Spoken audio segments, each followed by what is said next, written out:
एक बड़े नेता ने विदेश में बोला था कि जब भी किसी राजनीतिक नेता के पास कोई असली मुद्दे पे बोलने की शक्ति नहीं होती है, डर रहा है कि असली मुद्दे पे बोलूंगा तो जनता मुझे पकड़ लेगी, उस समय वो धर्म की बात करता है, ध्यान भटकाने की बात करता है। दोस्तों, असम के मुख्यमंत्री हिमंता बिस्वा शर्मा की राजनीति पर कांग्रेस नेता प्रियंका गांधी ने समझदारी से इस तरह से विश्लेषण किया, यकीन मानिए मिर्च जबरदस्त तरीके से लगी होगी। मियां मुसलमानों का जिक्र अपनी सभाओं में हिमंता क्यों करते हैं? इस तरीके की भाषा का इस्तेमाल करने वाले नेता कौन होते हैं? प्रियंका गांधी ने सीएम हिमंता की तरह शब्दों की मर्यादा को बिना तोड़े ही ये तो बता दिया, जवाब इस तरह से भी दिया जा सकता है। अब यही देखिए हिमंता बिस्वा शर्मा किस तरह से ध्रुवीकरण के लिए मियां मुसलमान जैसे शब्दों का इस्तेमाल कर रहे हैं। दूसरी ओर प्रियंका ने जिस तरह से उन पर पलटवार किया, उससे ना भाषा की मर्यादा टूटी और ना ही संदेश कमजोर पड़ा। नमस्कार दोस्तों, मैं हूं प्रवीण सानी। दोस्तों, प्रियंका गांधी असम कांग्रेस स्क्रीनिंग कमेटी की अध्यक्ष हैं। उन पर असम को जिताने की जिम्मेदारी है। आप जहां इस वक्त कांग्रेस नेता राहुल गांधी को केरलम में जमे हुए देख रहे होंगे, वहीं प्रियंका गांधी इस वक्त असम में है। दोस्तों, हुआ यूं कि सीएम शर्मा ने दावा किया बीजेपी की फिर से सरकार बनी तो अवैध प्रवासियों के खिलाफ सख्त कानून लाया जाएगा, जिससे 24 घंटे के भीतर कार्रवाई संभव होगी। यहाँ दोस्तों एक बात और गौर करने वाली है, सीएम हिमंता बिस्वा शर्मा को भी ये पक्के तौर पर विश्वास नहीं है कि उनकी फिर से वापसी होगी ही। तभी तो वो कह रहे हैं अगर उनकी पार्टी बीजेपी को जनादेश मिलता है, वो प्रवासी बांग्लादेशियों को 24 घंटे में असम से बाहर निकाल देंगे। अगले 5 सालों में हम बांग्लादेशी मियाओं की कमर तोड़ देंगे। शर्मा के बयान में इस्तेमाल किए गए मियां मुसलमान शब्द के इस्तेमाल से प्रियंका गांधी बेहद ही नाराज हैं। प्रियंका ने हिमंता बिस्वा शर्मा के साथ प्रधानमंत्री नरेंद्र मोदी को भी लपेट लिया। जब छोटे होते हैं, पाठशाला जाते हैं, स्कूल में जाते हैं, हर स्कूल में हर कक्षा में एक होता था जो सबको डराता था, धमकाता था। एक लड़का होता था, सबके में होगा।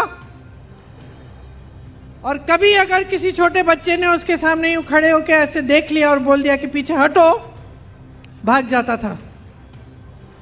क्यों? क्योंकि सबसे बड़े कायर होते हैं जो डराते हैं, धमकाते हैं। आज असम में कायरों की सरकार है, चाहे मोदी जी हो, चाहे आपके मुख्यमंत्री हो, कायर हैं। क्योंकि सिर्फ कायर डरता है अपनी आलोचना सुनने से, सिर्फ कायर लोगों से डरता है, जनता से डरता है। सिर्फ कायर अपना राज धमकाकर, डराकर चलाता है।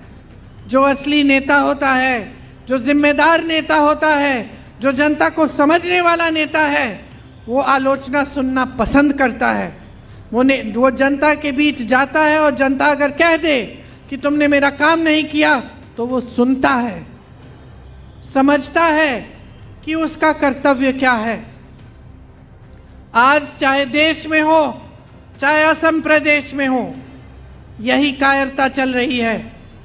ये डराने धमकाने का राज है। और ये राज इसलिए चल रहा है क्योंकि जिस दिन जनता खड़ी होगी, जिस दिन जनता सवाल पूछने लगेगी, तो इनका राज नहीं रह सकता।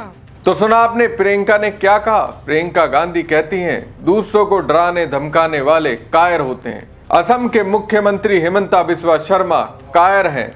डरा ही तो रहे हैं। बताइए देश में कितने घुसपैठिए हैं। इसको लेकर सरकार दावे तो बहुत करती है, लेकिन जब आरटीआई लगाकर सवाल पूछा जाता है तो उसका जवाब नहीं देती। लेकिन जब सबूत मांगा जाता है, पूछा जाता है अब तक बिहार से, बंगाल से, असम से कितने बांग्लादेशी पकड़े गए, तो इस पर कोई जवाब नहीं होता। देखिए प्रॉपर जवाब बीजेपी के पास नहीं है। फिर ना सिर्फ हिमंता बिस्वा शर्मा बल्कि उनके केंद्रीय नेतृत्व भी घुसपैठियों के नाम पर ही राजनीति करते हैं। अब बीजेपी और उसकी सरकार इतनी ढीठ क्यों है, उसकी वजह प्रियंका गांधी बताती हैं। कहीं पे मैंने पढ़ा था एक बड़े नेता ने विदेश में बोला था कि जब भी किसी राजनीतिक नेता के पास कोई असली मुद्दे पे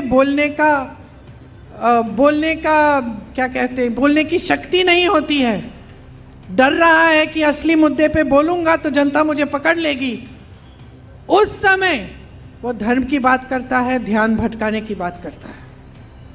और ये सच है, क्योंकि अगर महंगाई की बात करेंगे तो कोई जवाब नहीं है, अगर ये बात करेंगे कि भाई रोजगार क्यों नहीं बनाया 5 सालों में, कोई जवाब नहीं है, चाय के बगानों में जो वेतन है वो बढ़ाया क्यों नहीं, कोई जवाब नहीं है, एसटी स्टेटस क्यों नहीं दिया, कोई जवाब नहीं है, विकास क्यों नहीं किया, कोई जवाब नहीं है, उद्योग क्यों दे दिए बड़े बड़े उद्योगपतियों को, आपके जो सरकारी उद्योग थे, कोई जवाब नहीं है, जमीन क्यों दे रहे हैं मुफ्त में बड़े बड़े उद्योगपतियों को, जवाब नहीं है, इतने अमीर कैसे बन रहे हैं, तब भ्रष्टाचार कैसे हो रहा है, माफिया कैसे चला रही है प्रदेश को कि हर जने को सिंडिकेट की टैक्स देनी पड़ रही है, हर चीज में माफिया, बालू में माफिया, खदान में माफिया, हर चीज में माफिया, तो कोई जवाब नहीं है।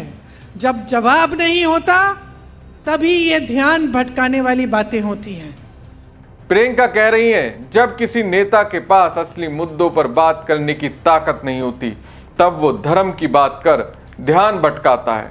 जैसे बीजेपी सरकार से महंगाई पर सवाल पूछोगे, जवाब नहीं, बेरोजगारी पर सवाल पूछोगे, जवाब नहीं, ट्राइब्स के एसटी स्टेटस पर सवाल पूछोगे, जवाब नहीं, चाय बागान मजदूरों के वेतन पर पूछोगे, जवाब नहीं, उद्योगपतियों को जमीन क्यों बांट रहे हैं, जवाब नहीं, बीजेपी के नेता इतने अमीर कैसे बन रहे हैं, जवाब नहीं। अब जवाब नहीं है तो जवाब से ध्यान भटकाने का एक ही रास्ता है, धर्म की राजनीति को हवा दी जाए। हेमंता बिस्वा सरकार इसी तरह की राजनीति के दम पर सपना देख रही है। असम में फिर से बीजेपी को बहुमत मिलेगा, फिर से वो मुख्यमंत्री बनेंगे, लेकिन जिस तरह से हेमंता बिस्वा शर्मा कह रहे हैं उनकी सरकार बनेगी तो 24 घंटे के अंदर मियां मुसलमानों की कमर तोड़ देंगे। अभी तक क्या कर रहे थे हेमंता बिस्वा शर्मा? उससे तो लगता है उन्हें फिर से अपनी पार्टी की सरकार बनती नहीं दिख रही है। तो दोस्तों, असम की सियासत में अब हेमंता के सामने प्रियंका गांधी खड़ी हैं। उनकी मुस्लिम विरोधी राजनीति को मुद्दे पर आधारित जवाब से तोड़ने का पक्का इरादा लगता है उन्होंने कर लिया है। बहरहाल अब फैसला असम की जनता के हाथ में है कि वो डर और ध्रुवीकरण की राजनीति को चुनती है या फिर सवाल और जवाब की सियासत को। फिलहाल इस मुद्दे पर आपकी क्या राय है, हमें कमेंट बॉक्स में कमेंट कर जरूर बताइएगा। वीडियो पसंद आए तो लाइक और शेयर जरूर कीजिएगा। एक बड़े नेता ने विदेश में बोला था कि जब भी किसी राजनीतिक नेता के पास कोई असली मुद्दे पे बोलने की शक्ति नहीं होती है, डर रहा है कि असली मुद्दे पे बोलूंगा तो जनता मुझे पकड़ लेगी, उस समय वो धर्म की बात करता है, ध्यान भटकाने की बात करता है।